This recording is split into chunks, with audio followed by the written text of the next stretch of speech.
We want to appreciate all of you joining us on this exciting episode of the John Mayaki Show today. We're glad to have you on the show. Today, we're going to be discussing the president of the country, the commander-in-chief of the armed forces, President Muhammadu Buhari.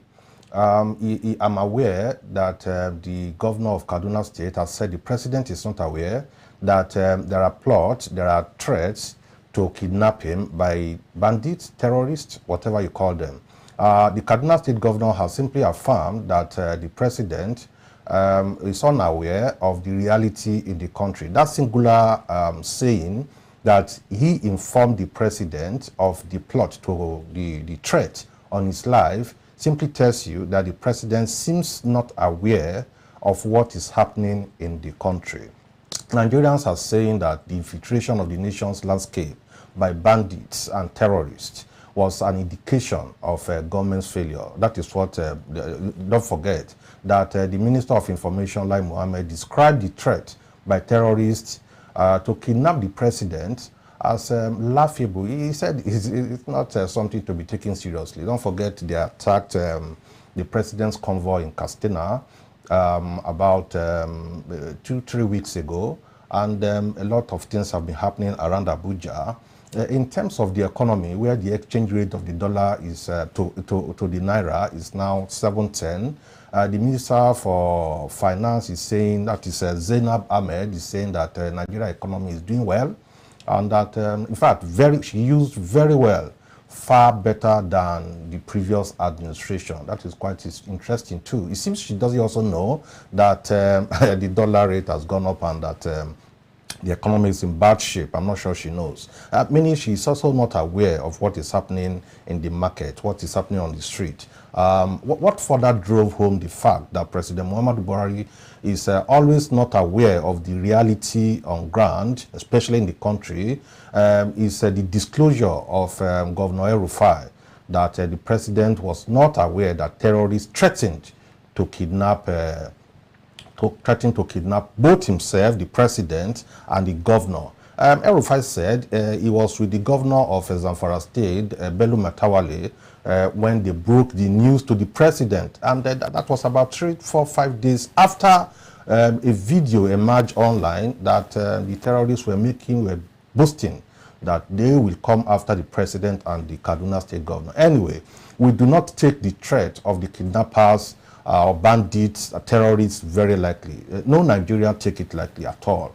Don't forget that another deadly attack happened in Owo, that is in Ondo State, on Wednesday, July 27th. Barely 7 weeks after the gruesome attack on St. Francis Catholic Church in the same town, Owo, that is in Ondo State. The impression had always been that the chief executive officers of the national or the state, that is the president and the state governors, get daily briefing. That is what we understand on a daily basis, weekly basis, on a daily basis, of course.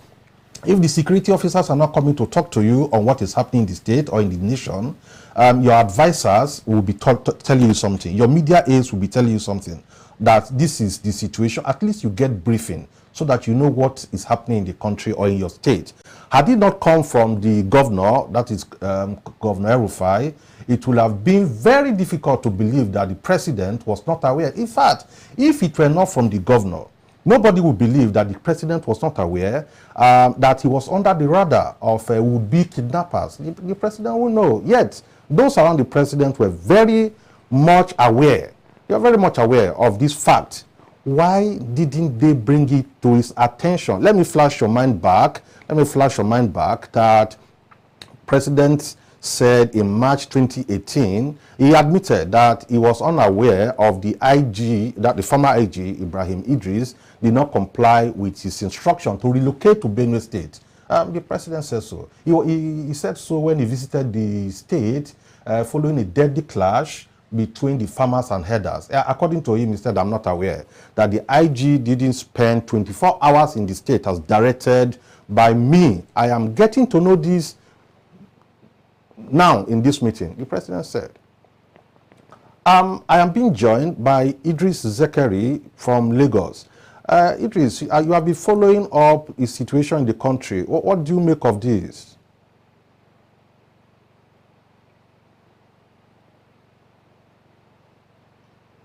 Well, who would have believed that 6-7 years down the line into the Buhari administration will be where we are today? There was people were PDP regime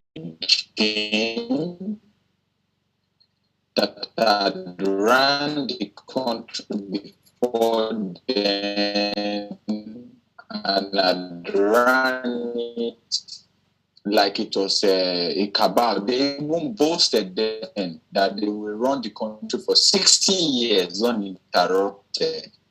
And they had made themselves into a looting machine that was looting the nation dry. So when the Buhari administration was coming and they came with the promise of diversifying the economy, stopping corruption, anti-corruption war, ending insecurity, being a Muhammadu Buhari administration, significantly termed, it is a story of sorrow, tears, and we are heartbroken, to say the least, that this is where we are today. How do you explain that the president, commander-in-chief of the armed forces, is not aware that he is on the radar of kidnappers? It shows you how much they have cocooned the president, how much they have built a ring around the president, that even information don't get to the president. There are some things that happen in this country, and you begin to wonder, is the Buhari we know aware? Because the prime Buhari we know that I read about, I was not born when he was military head of state, is a no-nonsense person who would not tolerate anything. In fact, it was rumored, it was said then, that his administration here in Lagos, you dare not beat a queue because of the Buhari administration. That is his previous administration. So when you juxtapose his person of the past with the person we have in office now, it leaves a lot to be desired. So that the president is not aware goes to further confirm the fact that there is a cabal that has formed a ring of steel around the president that determines what the president hears, who the president talks to, who the president befriends, who the president greets, who is friends to the president. It then means that if you are not in the good books of that cabal, chances are that anything you are doing will not get to the ears of the president. And there is a lie. I think the president has believed a fundamental lie about the situation of security in Nigeria. I'll give you two quick examples. The first was the NSAS protest. In a recent interview, I listened to the president when he said that, do you remember those young people who were so angry and they wanted to come and remove me in Aso Rock? It then means that those who were close to the president lied to him, that the NSAS protesters wanted to come and remove him from office as president, instead of letting him know that the people were, angry with police brutality and with the manhandlement of civilians by policemen. So that is a lie that they told the president. So they made the president believe a different narrative. The president believed that people were coming to remove him from office undemocratically. Whereas if they had told the president that the quarrel of these young people was that the police were manhandling them, the police were going outside their constitutional responsibilities, and they were abusing the powers of policing, the president would have better handled the situation, and what happened in Lekki Toll Gate would not have happened by now. Now, fast forward to today. Kidnappers took people in Abuja Kaduna Rail, and they've been there for over 100 days. And the president has not come. There's no rescue mission. There's no attempted rescue, because you have to put those two in context. There can either be a rescue or an attempt to rescue, or even a failed attempt to rescue. So there's no rescue, there's no attempt to rescue, there's no failed attempt to rescue. It then means that somebody is telling the president that the situation is less worse than it is. And then again, these guys went further to threaten that their next target is the president and the governor of Kaduna State, Malam El-Rufai. And the president didn't know. Can you imagine that even me sitting in my room here in Lagos, if I threaten to kidnap or kill the president of America, I can assure you that the day I will step my foot into the US embassy to look for US visa, I will never get a US visa, because I have said it with my mouth. And these people said it on video, and it was played widely on both local and international media, and the president is not aware. It calls to question the intelligence chiefs, the security chiefs, the architecture around the president, and those who are speaking to the closest people to the president have been lying to the president and lying to Nigerians. It means they've set up Nigeria, they've set the president up against Nigerians, and we are now like enemies. Instead of us to work together with our president, the president is now like an enemy to Nigeria. So the biggest letdown of President Muhammadu Buhari is those he has surrounded himself with, his kitchen cabinet. Okay, thank you so very much. Let us look at it this way. We saw a report that if you're watching us online, please call us and share your thoughts with us. The phone numbers to call are displayed on the screen. Call us and share your thoughts with us. Now, the deputy speaker of the House of Rep told us that about 44 reports were sent to the president, but there were no action. We also understand one of the guys who was released from the terrorist den told us in a video that there were attempts by family members to come and secure their release. It seems they got some money to secure the release of their relatives, but that the government stopped it. Don't also forget that the attack on Kuje prison, that is, Kuje prison is a facility that you think is the hardest place anybody should go to very secure place.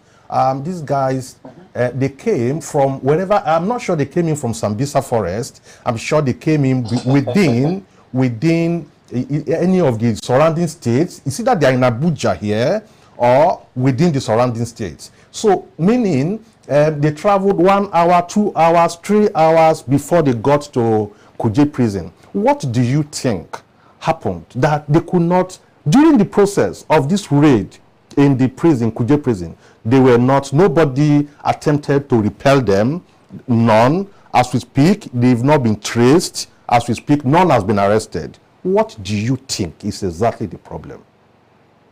I think, again, it speaks to the lies that those who are in the corridors of power have been telling the president. And I think even in 2023, we must make sure that whoever we are going to elect as president is a president that has a mind of his own. The president does not have a mind of his own as of today.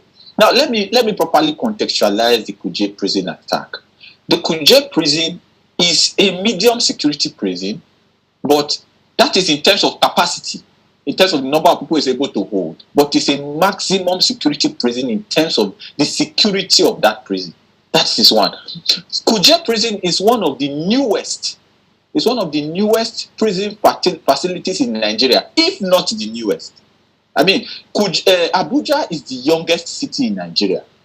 There is no city after Abuja. Abuja is the last city that was, I think that IBB, when he moved the capital from Lagos to Abuja. So Kuje prison is the newest prison facility in Nigeria.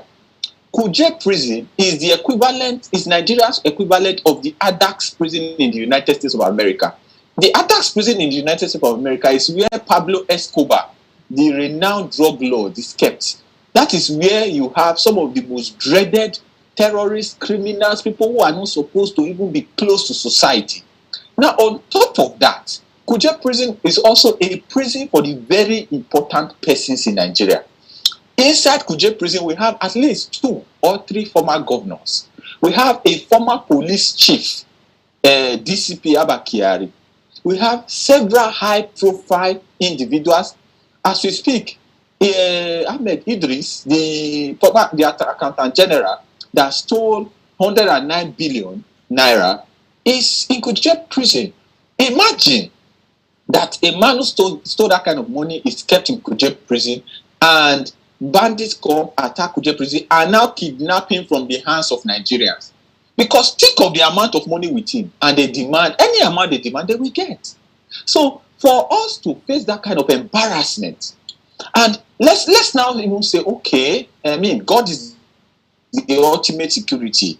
These guys actually now attacked Kuje prison, and they've done it. Now, there was no, clearance operation.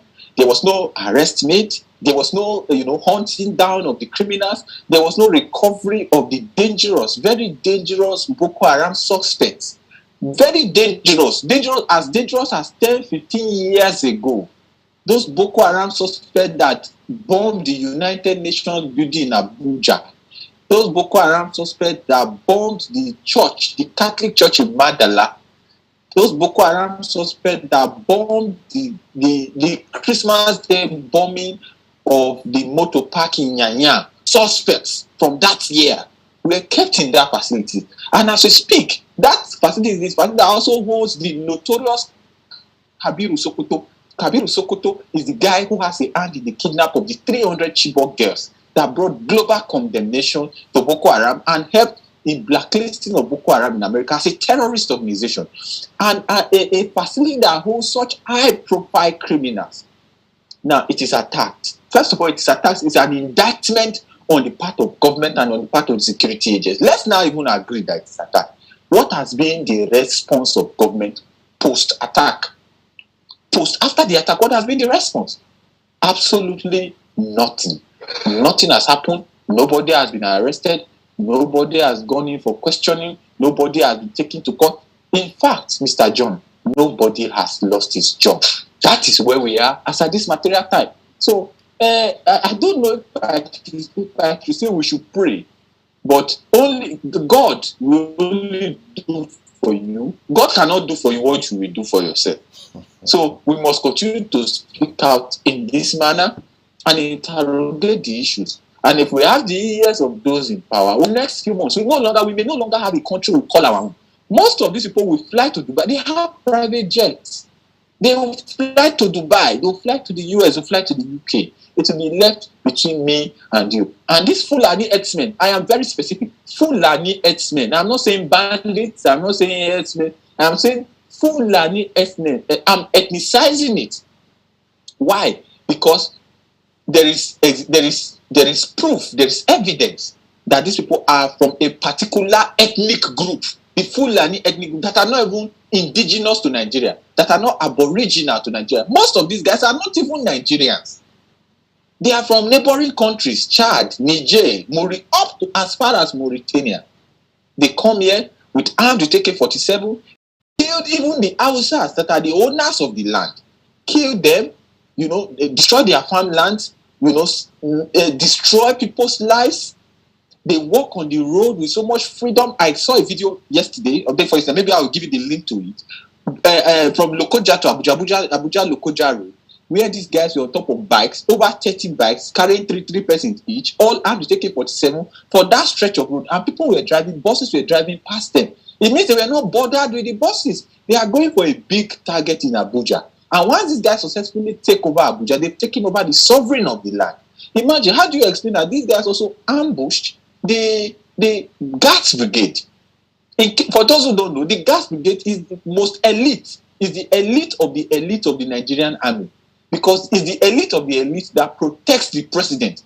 So the Presidential Guards Brigade is the most elite of the Nigerian army. Not even the special forces, not even the guys fighting in Boko Haram infested Northeast can compete with these guys. They ambushed them, killed 2 officers, killed 6 soldiers. And the president and the people around him are lying. The NSA, Babagana Mungundo, and those people, they are keeping quiet and pretending that all is well. I mean, Nigerians have to rise up. We only have one country. Some of us don't have a second passport. These guys have. So that's where we are, Mr. John. Okay, it's quite pathetic. As if we don't know we will all die. So I am prepared to, on a daily basis, per hour, per minute, per second, I just prepare to die. And some other person say, oh, why are you praying to die? Why are you praying? Are we not going to die? We're all going to die. And so when I tell people, let us prepare to die, they say, oh, you are praying. No, because you never can tell what will happen to you the next minute. Nobody can tell. Then why not just prepare? You just prepare to die. It's okay. Let's look at it this way. Let's go to the political angle, Mr. Zekeri. Let's look at it. You saw the primaries of the parties, the APC, the PDP, the NNPP, and the Labour Party. These are the major contenders in the party. How will you analyze their chances? Well, I think unfortunately, in our country, as of today, religion and ethnicity is still a huge factor as to how we determine our leadership. Otherwise, the choices are very simple and straightforward for any right-thinking, clear-headed Nigerian. But I can assure you, if we were going to handle the issues the way they ought to be, if we are going to be interrogating the issues, this should have been a contest between Rabi Musa Kwankwaso of NNPP and Peter Obi of Labour Party. But because ethnicity, religion, and structure. When I say structure now, these two guys you mentioned, they are unknown faces. Yes, that is because they don't have what they call a structure. And defined structure. Structure is the corrupt, entrenched political arrangement that once anybody gets into power, they take over that person and isolate that person from the reality of the country. And that is why the President Buhari now is not even aware of what happens in his government. He has been isolated, he has been insulated, he has been taken away. He is completely distanced from his own government, from his own nation. But let us, to stay on the issues, I fear strongly for the candidacy of the People's Democratic Party. As of today, is the only presidential candidate who cannot boast of a geopolitical zone, who cannot hit his hand on his chest and say, I have an entire geopolitical zone that I am sure will vote for me. He's from the Northeast, and by the Muslim ticket of Asiwaju Bola Ahmed Tinubu, by picking Kashim Shettima, who is very popular in the Northeast, it then means as of today, it is practically impossible for Atiku Abubakar to win Yobe and Borno. He can only rely on winning his Adamawa, Taraba, maybe the other two states there. In the Northwest, which has the biggest voting bloc in Nigeria, that has the three Ks, the Katsina, the Kaduna, and the Kano, it is a battleground, and it's a battleground among three of the four presidential candidates, three of the four leading presidential candidates. Kwankwaso is very popular in Kano. I don't see any miracle that anybody will do that Kwankwaso will not win in Kano. Even with the Ganduje factor, I am sure Kwankwaso will win in Kano. And might also win. In all things being equal, we have to be very measured in the language we use here. All things being equal, I think Kwankwaso should win Kano and at least maybe Gombe or one other state within the Northeast and the Northwest. Then Asiwaju Bola Ahmed Tinubu, because of apparently the Northwest is the strongest hold of his political party, the All Progressive Congress, he has a very good state there. You can also not discountenance Atiku Abubakar of the PDP. He's a northerner, he's a Fulani man, he's a Muslim.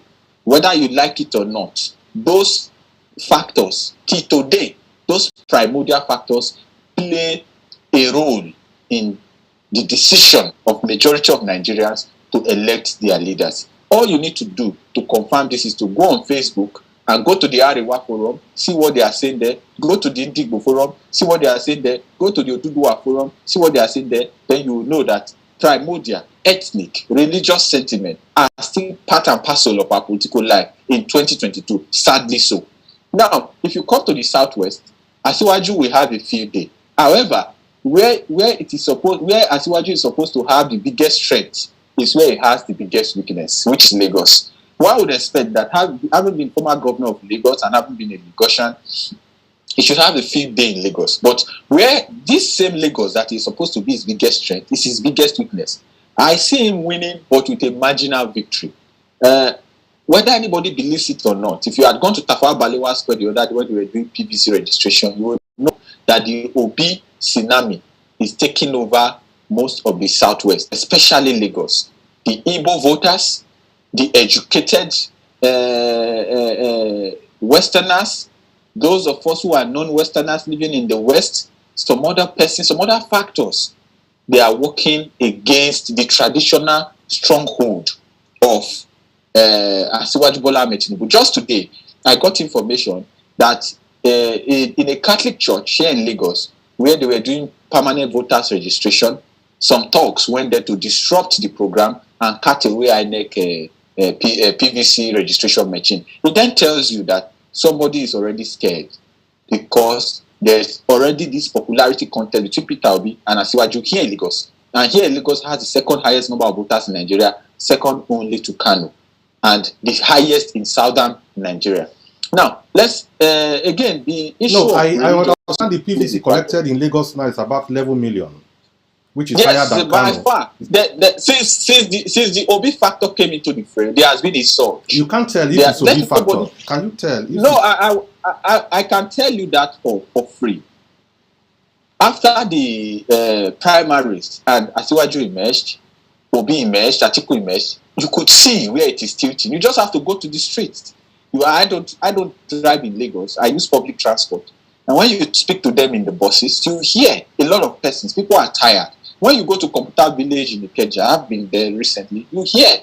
When you go to Marina, you will hear. When you go to when you go to Maitu, when you go to all those other places, you hear. Go to parts of Ikorodu, you will hear. People are aware, people are awake, people are questioning the status quo. And then the Asiwaju factor is further complicated. The Asiwaju candidacy in Lagos is further complicated by the spiraling inflation and the spiraling increase of naira to the dollar to the naira, the loss of value of our currency. You cannot separate those from the ambition of Asiwaju.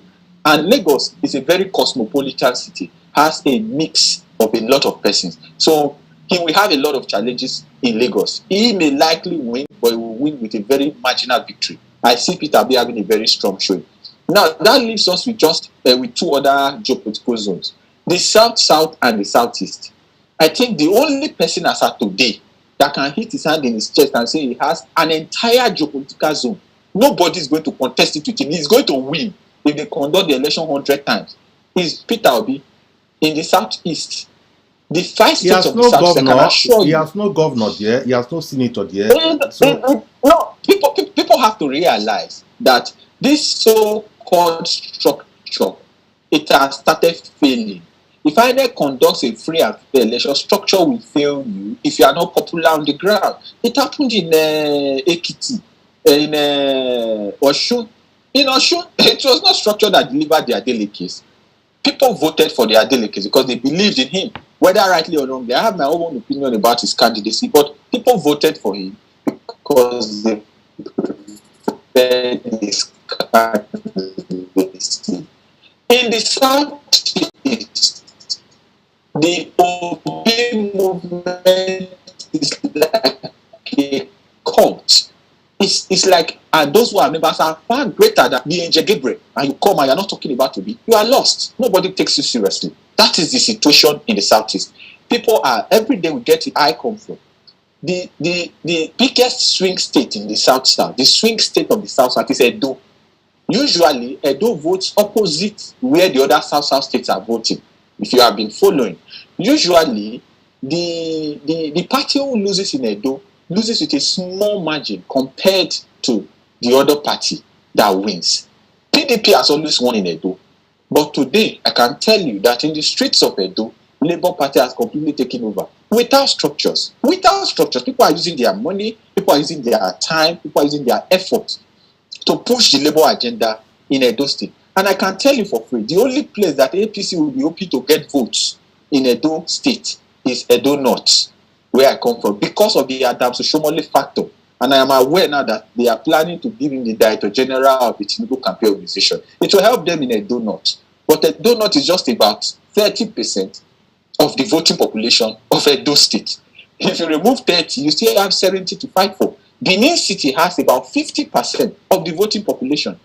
And anywhere Benin votes, anywhere the votes goes to in Benin, that's where, and when I say Benin, I mean Edo South, the 9 local government of Edo South. That's where the vote will go. 7 local governments. 7 local governments, Edo South. 7. I'm sorry, forgive me. The 7. Is it 7 or 9? 7. I think it's 7. Okay. Those anywhere those votes go, that is where the presidential election will go. I have my fears for some very high performing member house of representatives like the Dennis Dausa in Ovia, who has done very well in some areas. They are going to face an uphill task. It happened during the Jonathan administration. Adams Oshomole, with all his performance as governor in Edo State, could not deliver Edo for the APC. Jonathan won in Edo. And that was when Adams Oshomole was like a deity in the eyes of Edo people. Not talk of today. So these are the issues. We have to come to terms with it. In the North Central, it is open. It is open. People may not understand it now, but this Muslim ticket of the Asiwaju APC is going to cost them dearly, especially in the Christian-dominated areas. You have a Plateau state, you have a Benue state, you have a Nasarawa state, you have the people of the southern part of Kaduna. So when you completely isolate, you have Abuja. So the North Central is going to be the battleground, generally. So in my general prediction, in the Northwest, it is going to be between Atiku and Asiwaju because of the Shetima factor, Bonu Yobe votes. In the Northwest, it is going to be Kwankwanso, Atiku Abubakar, and Bola Ahmed Tinubu. In the Southwest, it is going to be mostly Bola Ahmed Tinubu and Peter Obi. In the South, it is going to be Peter Obi and everyone else. It's going to be Peter Obi and everyone else. In the Southeast, it is going to be Peter Obi and no one else. That is my general prediction. Thank you. Okay. Hello, Idris. Okay. Okay. Now, after the aftermath of the PDP presidential primary,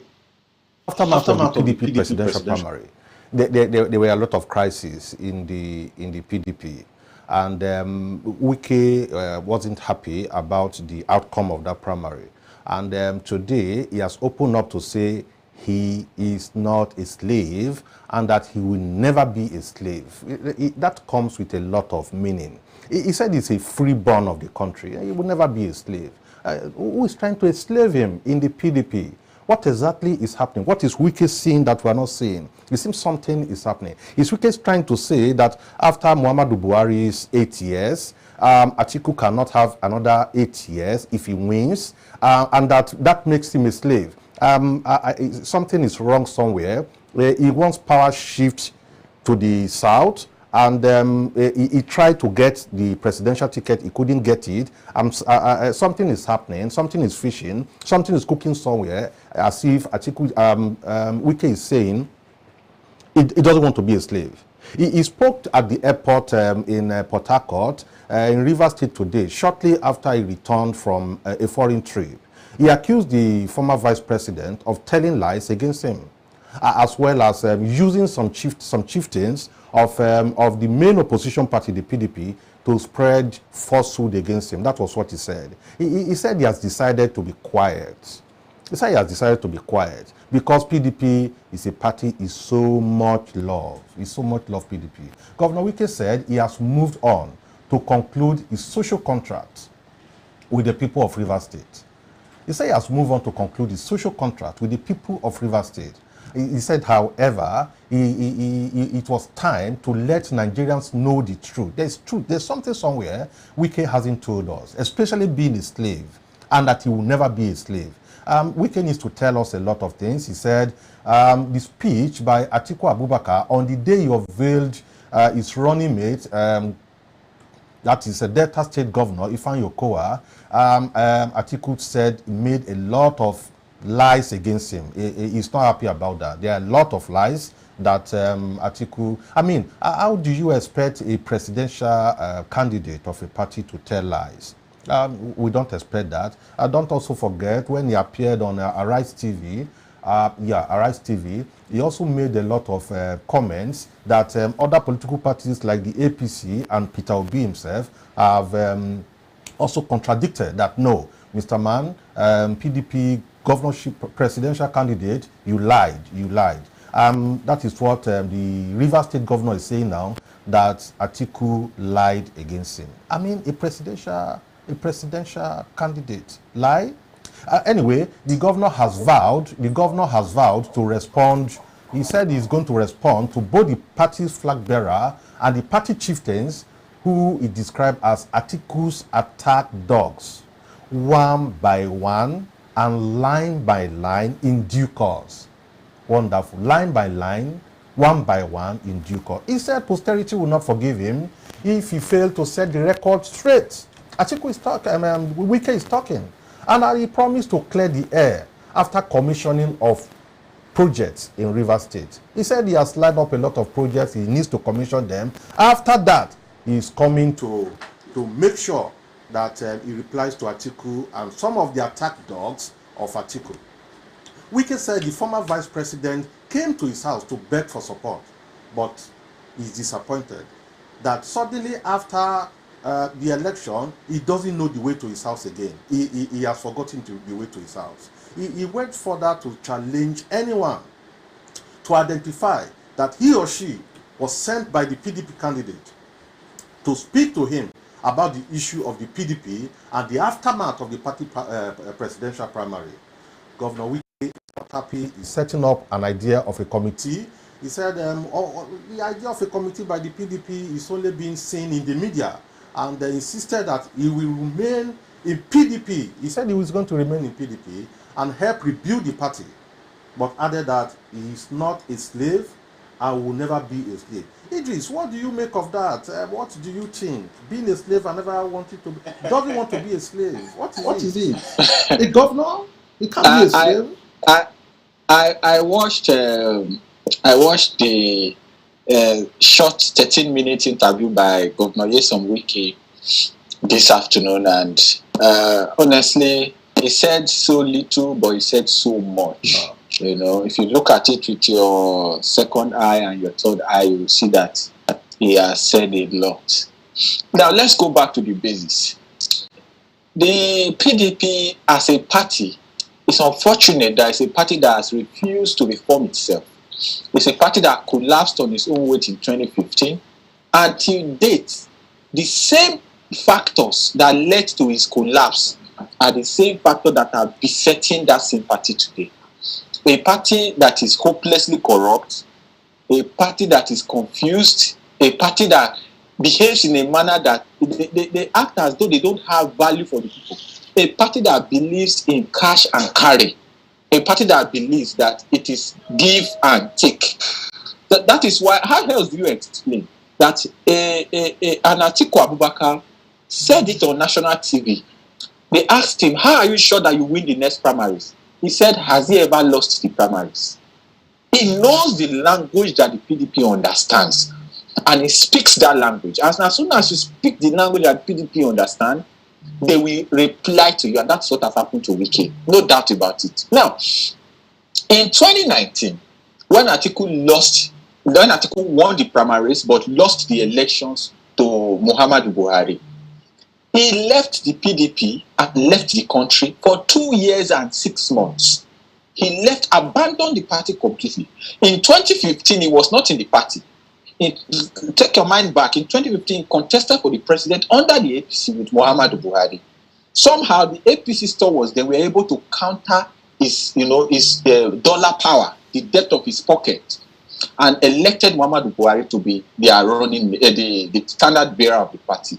So he left the PDP, he left the APC, came to the PDP. As soon as he won the 2019 ticket and lost that election, he left, went to Dubai, stayed in Dubai for 2 years and 6 months. When it was almost time to run for primaries again, he came, just 6 months to primary, came again and picked the ticket. It shows you the character of the party. Atiku understands the language of the party and he speaks the language. And when he speaks that language, PDP responds. Now, for Nyesom Wike, what they have done to Nyesom Wike, they should not even do it. It's not something that you should pray that it should happen to your enemy. That man stayed and continued to fight as the only opposition voice, the lone opposition voice in Nigeria. Every other person in the PDP left. Only Nyesom Wike remained in the PDP since 2015 and kept the Buhari administration on his toes and continued to speak against the administration and continue to confront the administration. Some of us have problems with the way he does his thing. I, for one, do not believe that his pattern is compatible with the way I want a governor to speak or to conduct himself when it comes to public business. But the fact is that he remained, he stayed loyal to the party, he worked for the party, and it was time for reward. The party spoke the language of the other man, the Atiku Abubakar. And let's even say that has passed. Primaries have come and gone. Atiku Abubakar won, and now it is time for us to move forward.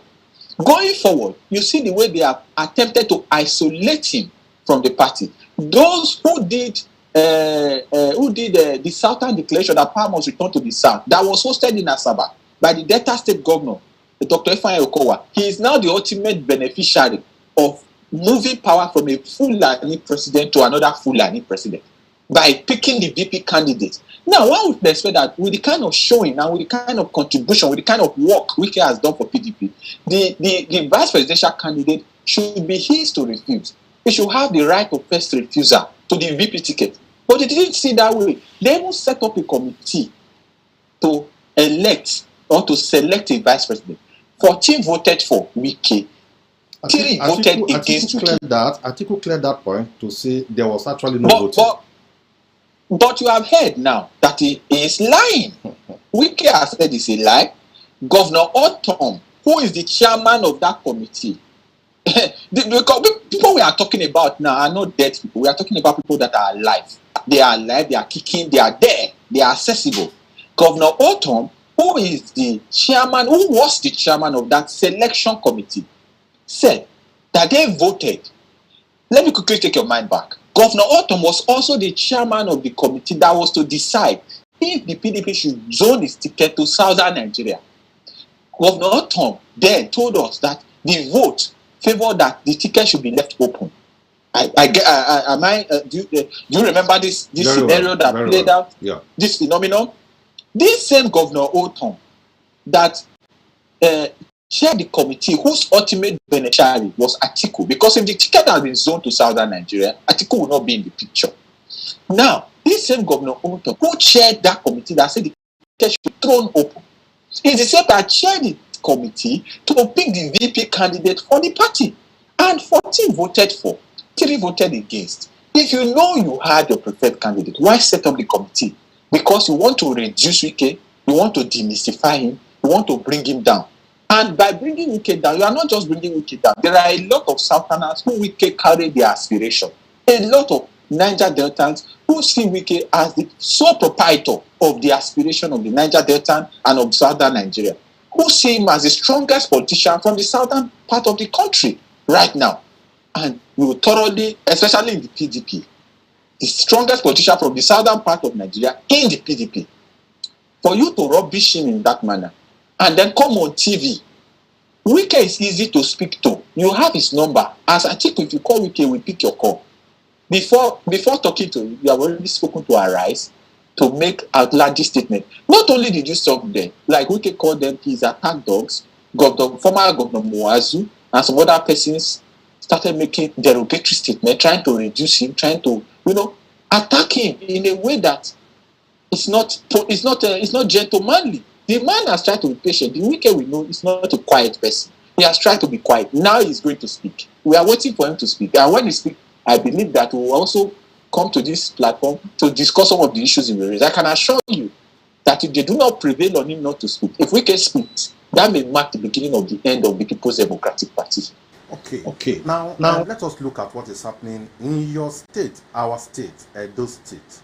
We understand that Obaseki, the governor of the state, Governor Godwin Obaseki, and his faction and the faction of Chief Dan Obi are at loggerhead again. First of all, the primaries of the party, the sharing formula after winning election, the arrest recently, the arrest of the resident electoral commissioner in Edo State. Have you seen that before? The arrest of a resident electoral commissioner, I understand, on the order of the governor.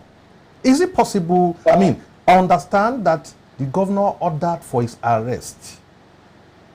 There's a question I want to ask you, Mr. John. John, yes.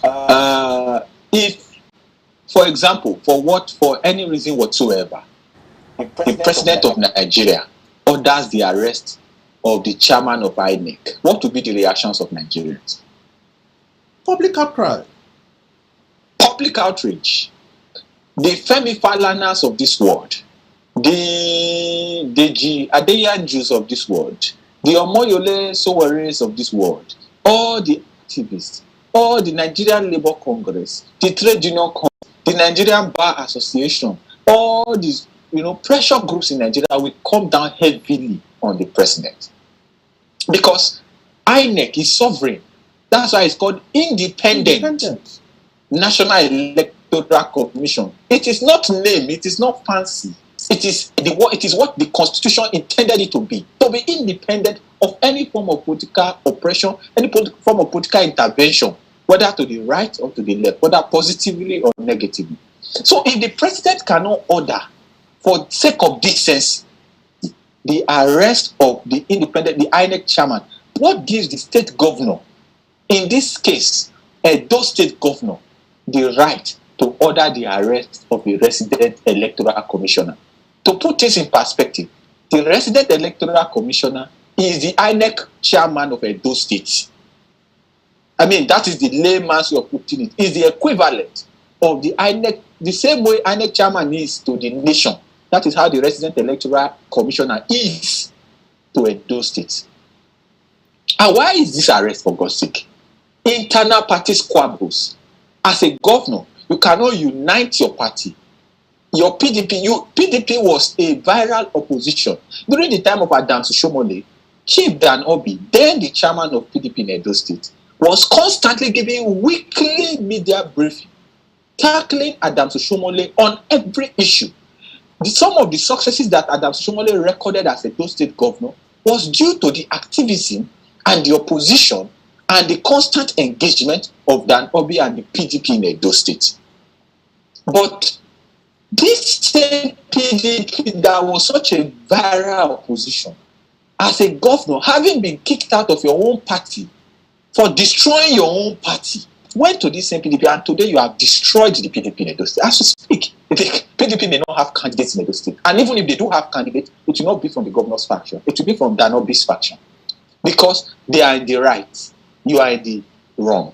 So, having lost out completely in your party, Dan Obi has completely, taken over the structure of the party because you didn't have a structure in the first place. They gave you a place, an umbrella, only for you to come and attempt to remove everybody in the umbrella and drive them away.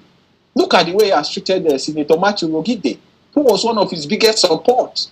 Treated him, messed him up thoroughly, politically speaking now, and left him. And you think these people can continue to trust you? I think, it leaves a lot to be desired. Now, arresting the resident electoral commissioner because of your internal party squabble is the height of it. You do not have the right to arrest a resident electoral commissioner. The resident electoral commissioner is not under the employ of Edo State government. It's an appointee of the chairman of INEC.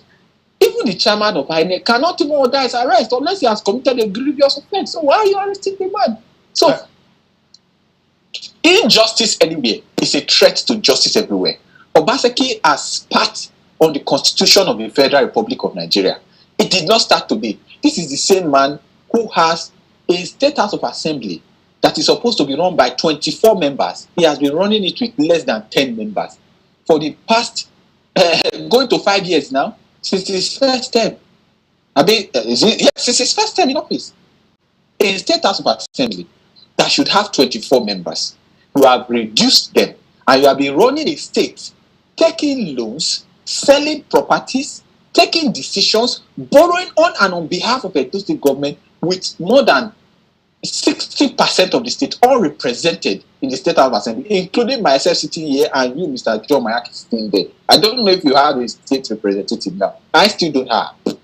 And another election is coming. Because nobody challenges unconstitutionality, nobody challenges illegality. And when some of us speak, they will say, oh, you are being political, Look, today it is happening to those people. Tomorrow it can happen to you. When it was happening to those people, everybody folded they thought it's not their business, it's APC business. Today they have ordered the arrest of INEC commissioner. Tomorrow they might order the arrest of journalists. Next tomorrow they will order the arrest of activists. As we speak to you now, is in a battle royale with the palace of the Oba of Benin. What is the problem? Artifacts that belong to the Benin Royal Palace, artifacts that were looted from the Benin Royal Palace, are being returned. As a governor, you want to appropriate those artifacts to yourself, keep them in your so-called Edo State Museum of West African Art, whereas the Oba already has a plan to build this Benin Museum that is supported by everybody, including the federal government. You want to appropriate it. And when this is not allowed, you begin to fight and begin to attack everybody. Our governor is on the loose. And unfortunately, he's going to remain on the loose for a long time to come. I can assure you that after the 2023 elections, Obaseki will not still allow those people that win that election to be inaugurated. I can assure you, you will see it. If APC wins majority in the next State House Assembly, Obaseki will not allow them to be inaugurated. He is used to illegality, and he has been running it, and nobody has questioned it. One thing we must realize is that if you do not answer to man, we answer to God. Okay, if you're watching us, if you call us and share your thoughts with us, the numbers to call are displayed on the screen as you watch us. But Idris, why not look at it this way? I think it wasn't the governor who arrested him. According to a statement, they issued a statement that it was a petition from the PDP chairman that the INEC guy was involved in unlawful assembly. 1, lawful assembly. Number 2, forgery. Number 3, conspiracy. Okay, that Dr. Johnson Alalibo Sinikem. Yeah, that is the INEC rec in Edo State. Yeah. Number 1, forgery. Number 2, conspiracy and unlawful assembly. That was the petition against him by the PDP state chairman to the Commissioner of Police, and that the Commissioner of Police acted on that to arrest him. However, the other faction, the Danobis faction, don't forget that Dr. Anthony Azegbemi is the chairman of the Obaseki's faction. However, the Danobis faction has countered to say no. Edo State PDP never petitioned the REC, and so they distanced themselves from the petition, and that the REC is quite doing a great job. Don't forget too that when the governor wanted to conduct the local government elections in Edo State, he had just 14 days announcement notice that within 14 days he was going to conduct local government election. The Danobe faction took him to court, and yesterday there was a court judgment that says no, Mr. Governor, number 1, you cannot ask INEC to give you the voters register. Number 2, Mr. Governor, the constitution of this country is clear that you cannot order an election within 14 days. And so the governor lost that again at the court yesterday. So Danobe has taken the governor to court severally, and he has always won. And so this party primary seems as if he's trying to debar the governor from fielding his House of Assembly candidate, from fielding his House of Rep candidate, from fielding the senatorial candidate. And so that means the governor is going to lose out and nobody to back him up. This is the situation. Well, if evil begets evil. And when you think you are doing people, Benin people will say, I do my do body. You want do me. you think say you they do me, and you are doing yourself. That is what has happened to the government. The lies they are telling about the reason why they arrested the INEC Resident Electoral Commissioner is the INEC Resident Electoral Commissioner a member of the PDP. He's not a member of the PDP. If you have any argument with his action, why not go to court and let the court interpret it? Or you petition the chairman. You petition the national chairman of INEC. This is intimidation. You don't have to petition. That's a longer process. Go to the court. Why are you looking for administrative discipline for the man when you can get judicial discipline? Why must it be administrative? All the victories that the Danobe faction has secured against the governor, are they not instrumentalities of the court? It's not today the governor started losing. The governor did not bring a single delegate to the PDP convention. This is a statement of fact. He didn't have a single delegate. Do you think that this intimidation of the REC will impact on the election? It has. It has the potentials. If people do not rise up to protect the resident electoral commissioner in Edo State and a force to the antics of Obaseki, whoever is coming will take a cue. It means any state you are working, you must play to the whims and caprice of the sitting governor. It means that any governor can choose to intimidate a resident electoral commissioner. It means that the freedom to carry out their responsibility as resident electoral commissioners will now be hampered by people who have political interest, vested political interest. The governor of a state is a political actor in that state.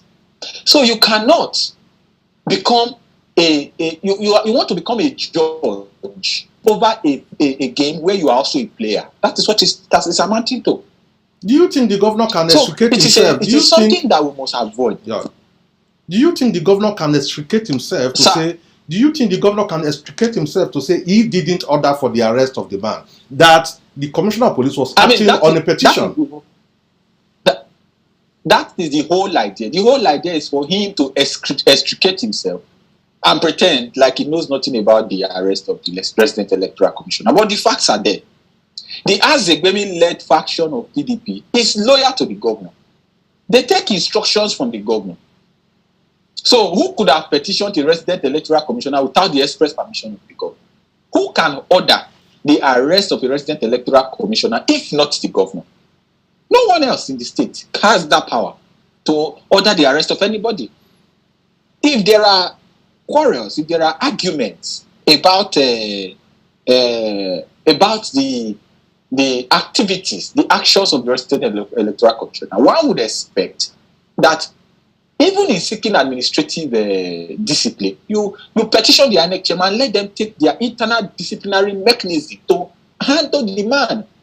But you went to arrest him with police. It means you are not interested in administration, you are not interested in judicial. So it is the governor is in a dire situation. He has put himself in a very difficult situation because he lacks the ability, he lacks the important ability of leadership to work with people. Ability to work with people, interpersonal relationship, interpersonal skills. The governor lacks it. That's why he was not able to work with the State House of Assembly. That's why he was not able to work with his former godfather, the man who brought him. That's why he was not able to work with his former political party, the APC. That's why he's not able to work with his present political party, the PDP. That's why he's not able to work with his brother governors. You and I know that he has been dagger drums with Governor Nyesom Wike. That's why he's not able to work with the traditional institution in Edo State, including the Palace of the Omonoba of Benin. That's why he's not able to work with anybody. He's isolated because he believes that, look, the governor is not a traditional ruler. The state is not a kingdom. It's a democratic setting.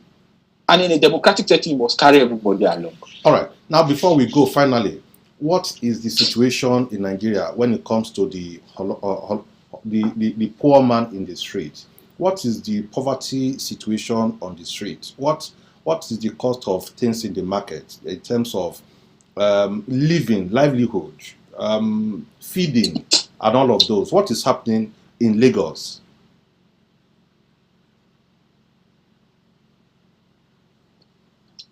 It has never been this deep. Hello, Idris. Those and some of them, those who pass. Hello, Idris. No. Okay, are you there now? I can hear you loud. Can you hear me? Okay, go yes, ahead. I can hear you. Okay, go so ahead. As I was saying. Okay, it seems your network is poor there.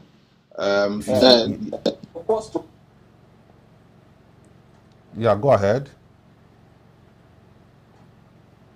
It is go ahead. It seems, yeah. Okay. So those who are supposed to be in the middle class. Okay. Thank you so very much for your time, Idris, for all the... network is quite poor. Idris, the network is poor. I'm not sure we're able to get you anymore. That's okay. Now, this is all we have for the day. As we come to the end of the show, we want to appeal to you that wherever you are in Abuja, in Lagos, and any part of the country, we have to be careful where you go. and take care of yourself at home. As you move out to your office, to the market, wherever you go, we have to be careful and watch what you do, where you go. As we come to the end of this show, we need you to stay safe. Don't be a tool. Then you now begin to Don't be a tool. those who are in the lower rung of the ladder. Don't be a tool in the hands of enemies. You know them. The elections are here. Be careful and be safe. That is all for today. Bye for now.